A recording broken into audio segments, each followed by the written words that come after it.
श्याम मोहन, तुम्हारी गलती नहीं है। तुम वास्तव में वैष्णव धर्म के यथार्थ ज्ञान यज्ञ के सूत्र को नहीं जानते, और ज्ञान के सीमित होने पर तुम्हें बागेश्वर सरकार के सभा में पाखंड और अंधविश्वास नजर आता है। इसमें तुम्हारी कोई गलती नहीं है श्याम मोहन। तुम अपने ज्ञान के दायरा को विशिष्ट करो। तुम सनातन धर्म के यथार्थ बोध को समझने का प्रयास करो श्याम मोहन। इससे तुम्हें प्रतिष्ठा प्राप्त होगी और संसार तुम्हारी इज्जत करेगा, और तुम इस वर्तमान समय में जो तिरस्कार हो रहा है तुम्हारा, उससे तुम बच जाओगे।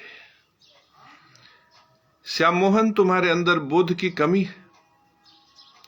तुम यथार्थ बोध की तरफ अग्रसित हो जाओ। देखो श्याम मोहन, तुम्हें बागेश्वर सरकार में इसलिए कमी नहीं नजर आती है क्योंकि तुम ज्ञान यज्ञ के विषय में विस्तार से नहीं जानते। मैं तुम्हें बताता हूं कि सारे संसार को यथार्थ मार्ग बोध कराने के लिए माता गायत्री ने 6 वचन कहे। वो 6 शब्द हैं ओम नमः स्वास्ति स्वाहा सुधा दक्षिणा, जिसमें ओम नमः और स्वास्ति वाचन, ये 3 शब्द मिलकर ज्ञान यज्ञ के विषय में सारे संसार को विस्तार से बताते हैं। श्याम मोहन समझो, इसमें जो ओम शब्द है मैं बड़ा ही संक्षिप्त में बताने का प्रयास करूंगा जिससे तुम समझ सको। श्याम मोहन, इसमें जो ओम शब्द है, ओम शब्द ओमकार नाद को बोध कराता है, और इस अनंत अनंत ब्रह्मांड में जब तुम ध्यान की सूक्ष्मतम अवस्था में प्रविष्ट करोगे तब तुम्हें एक ही नाद सुनाई पड़ेगा, वो ओमकार का नाद। यह ओमकार का नाद आपको सूरज में, चंद्रमा में, सितारों में, आकाश गंगा में, गैलेक्सी में और धरती पर सब जगह यही ओमकार का नाद सुनाई पड़ेगा। श्याम मोहन, ये ओमकार का नाद जहां तक है वहां तक हमारे प्रभु नारायण है, वहां तक माता महालक्ष्मी है, वहां तक प्रकृति है, वहां तक पुरुष है। इसीलिए अनंत रूपड़ी लक्ष्मी पार गुण सागरी अड़िमा सिद्ध दात्री च सिरसा प्रणमा में। इसीलिए अनंत रूपड़ी भगवान नारायण का बात कहा गया है। इसीलिए गीता के 11वें अध्याय में श्री कृष्ण भगवान ने बताया है कि मैं जो हूं यथार्थ में मैं नारायण हूं और मेरा अनंत अनंत कण कण में निवास है। ये ओमकार से बोध होता है, और इस ओमकार का बोध होने पर श्याम मानव तुम्हें बोध हो जाता है कि ये संसार ईश्वर स्वरूप है, नारायण स्वरूप है, ये प्रकृति नारायण स्वरूप है, और इसी का संरक्षण करना और उसे संरक्षित करने के लिए जो नियम बनाए जाते हैं वही नियम हमारे लिए धर्म है। श्याम मानव, तुम समझो, इस संसार में जितने भी मनुष्य हैं वे सब यथार्थ में जो कुछ भी जानते हैं वो नारायण के विषय में ही जानते हैं। जो कुछ देखते हैं वो नारायण के विषय में ही देखते हैं, नारायण को ही जानते हैं, नारायण को ही देखते हैं, नारायण को ही महसूस करते हैं, नारायण को ही भोगते हैं और नारायण में ही लय हो जाते हैं। इस यथार्थ को समझो। अर्थात ज्ञान यज्ञ में सिर्फ इतना ही है कि नारायण को जानो। नमः शब्द जो दूसरा बताया गया है, जब जान गए तो उनको प्रणाम करो, और स्वास्ति वाचन तीसरा शब्द है कि जब तुम नारायण को देख लिए, उनको जान लिए, तो उनकी प्रशंसा करो, गीत गाओ, उनके विषय में सबको बताओ, दुनिया को समझाओ। यही ज्ञान यज्ञ है। तभी लोग कहते हैं त्वमादिदेवः पुरुषः पुराणः त्वमस्य विश्वस्य परम निधामम् विद्यास विद्यम च परम च धाम त्वया ततम विश्वमनंत रूपम। श्याम मोहन, तुम सुनोगे तो मजा आ जाएगा। श्याम मानव, श्याम मानव नाम है तुम्हारा, गलती से श्याम मोहन निकल जाता है। मोहन इसलिए आ जाता है कि संसार मोहन स्वरूप है। श्याम मानव, यथार्थ ज्ञान क्या है? जो व्यक्ति के बोध की दिशा को ईश्वर की तरफ मोड़ दे।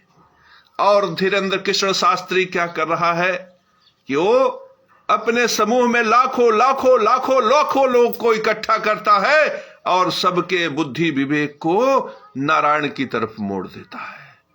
ये जो बागेश्वर बालाजी है ये कोई और नहीं, नारायण भगवान शिव, साक्षात शिव।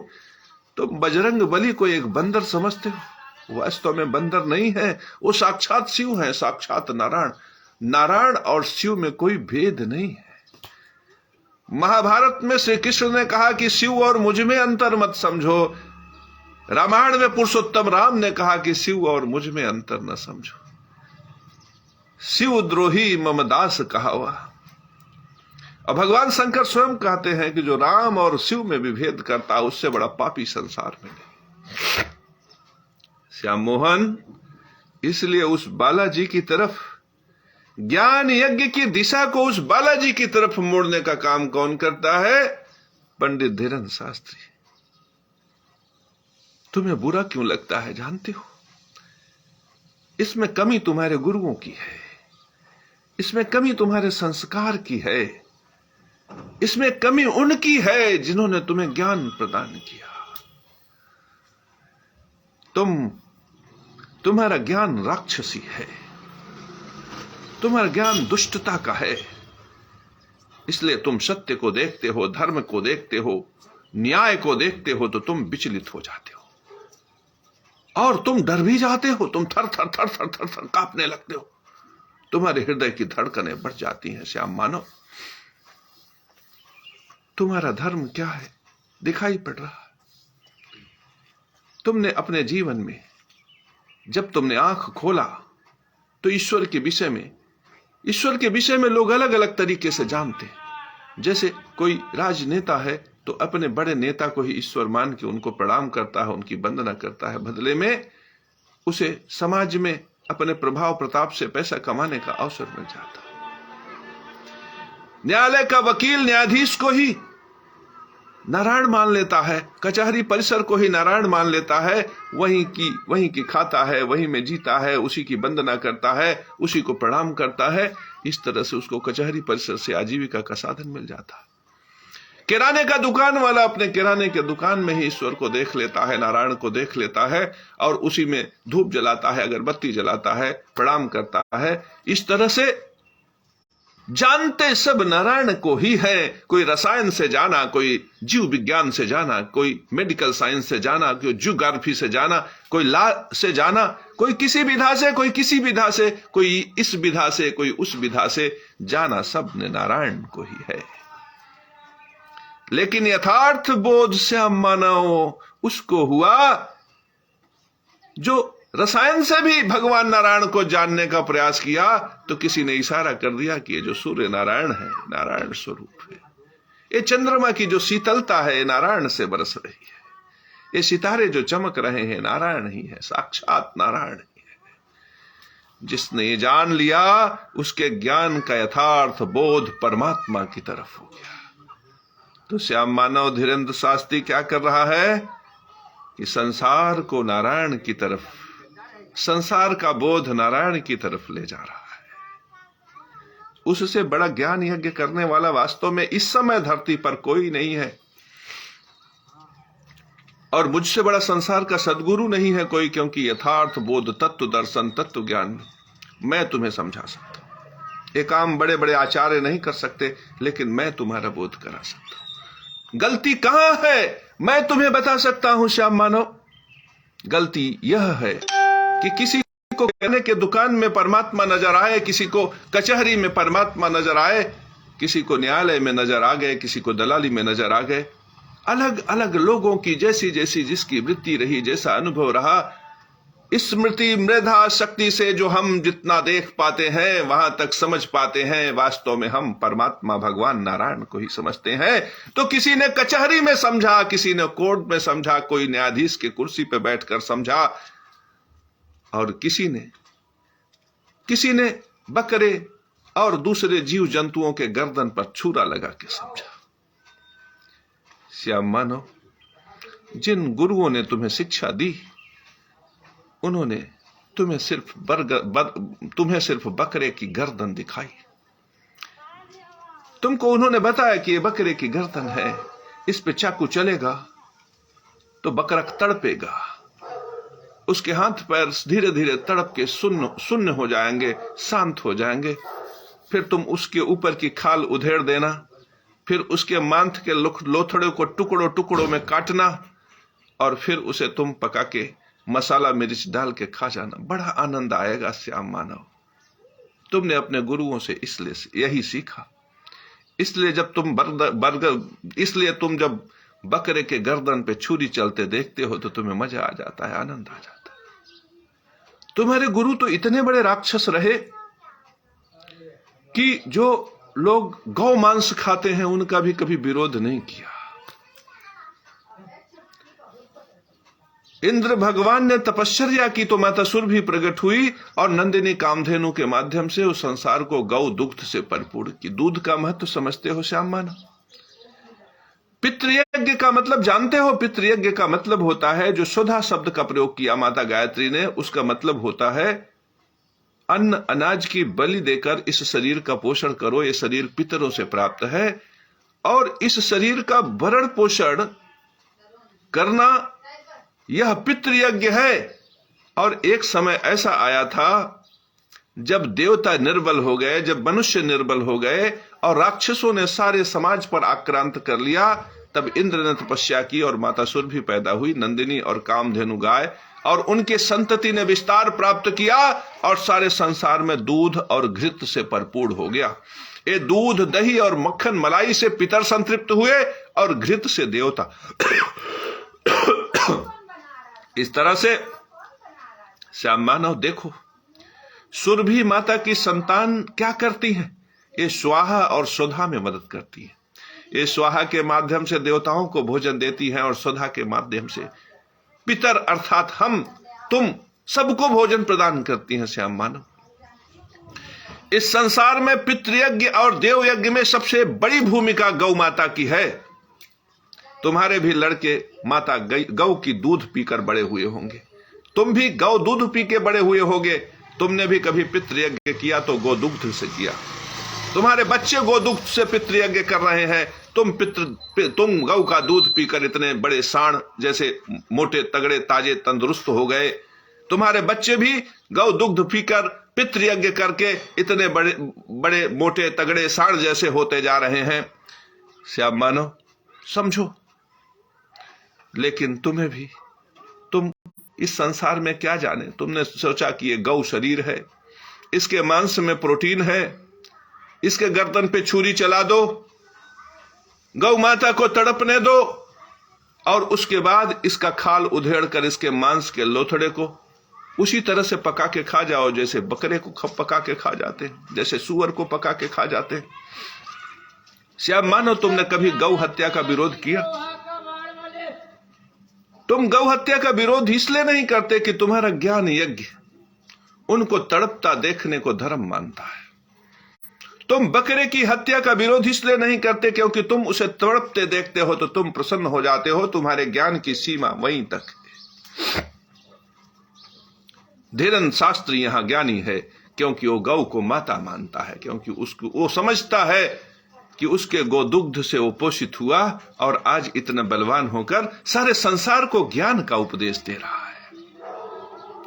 श्याम मानो, तुम्हें समझना होगा कि गौ के गर्दन पर जब तुम छुरा चलाते हो तो तुम प्रकृति के धर्म का उल्लंघन करते हो।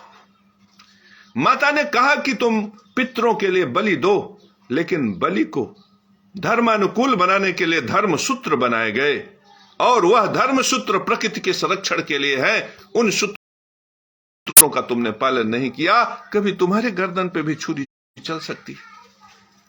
जब तुम दूसरे के गर्दन पर छुरी चलाने का समर्थन करते हो, तुम विरोध नहीं करते, इसका मतलब तुमने मौन स्वीकृति प्रदान की है। तो तुम्हारा धर्म तो बकरे के गर्दन पर छुरी रखने वाला है, तुम्हारा धर्म तो गाय के गर्दन पर छुरी चलाने वाला है। तुम कैसे धीरेन्द्र शास्त्री के इस महान ज्ञान यज्ञ को समझ सकते हो? अब बताओ, तुम इस सारे समाज को बता दो कि तुम्हारे ज्ञान यज्ञ को ये समाज स्वीकार कर ले, या पंडित धीरेन्द्र शास्त्री के ज्ञान यज्ञ को स्वीकार कर ले। पंडित धीरेन्द्र शास्त्री कहता है कि बालाजी के शरण में आ जाओ, उस परम पिता परमेश्वर के शरण में आ जाओ, जो कड़ कड़ में व्याप्त है, उस नारायण के शरण में आ जाओ और तुम अपनी बुराइयों को पीछे छोड़ दो। एक पंडित धीरेन्द्र शास्त्री जो ये भीड़ में, समूह में, बड़े बड़े पंडालों में चिल्ला चिल्ला के कहता है, और कहता है कि ये धर्म हिंदू का है और हिंदू समाज में व्याप्त है, सर्वत्र व्याप्त है, और यही यथार्थ बोध है। इसलिए वो कहता है, आओ हम सब हिंदू बन जाए, आओ हम सब नारायण को जान ले। हिंदू बनना वास्तव में नारायण को जानना है। श्याम मोहन, मैं तुम्हें भी कहता हूं कि तुम भी जाओ पंडित बाबा धीरेन्द्र शास्त्री के दरबार में, बागेश्वर धाम में, बागेश्वर सरकार के दरबार में, और तुम भी हिंदू बन जाओ। जान लो नारायण को, परमपिता परमेश्वर को। तुम्हारे बोध का मार्ग यथार्थ हो जाएगा, तुम्हारे सारे पाप धुल जाएंगे, तुम्हारा ज्ञान चक्षु जागृत हो जाएगा, नारायण का दर्शन हो जाएगा, तुम ब्रह्म ज्ञानी हो जाओगे, तुम समदर्शी हो जाओगे, तुम नारायण दर्शी हो जाओगे, तुम तत्वदर्शी हो जाओगे, और तुम्हारा तत्व ज्ञान सारे संसार को फिर प्रकाशित करने लगेगा। तब तुम्हें बाबा के कर्मों में पाखंड नजर नहीं आएगा, तब तुम्हें बाबा के कर्मों में अंधविश्वास नजर नहीं आएगा। श्याम मानव, तुम्हारा कल्याण हो जाएगा, तुम जागृत हो जाओगे। श्याम मोहन, तुम्हारा, श्याम मानव, तुम्हारा उद्धार हो जाएगा। नहीं तो युग युगांतर तक ऐसे ही जन्म लेते रहोगे, मरते रहोगे, नरक का दुख भोगते रहोगे, अपने अपमान, अपने पीड़ा और अपने इन पाप कर्मों को अपने ही आंखों से देखकर दुखी होते रहोगे। तुम ईश्वर के बैरी हो। श्याम मानव, तुमने अपने जीवन में यदि धर्म किया होता तो गौ हत्या का विरोध करते, बकरे के गर्दन कटने की विरोध करते,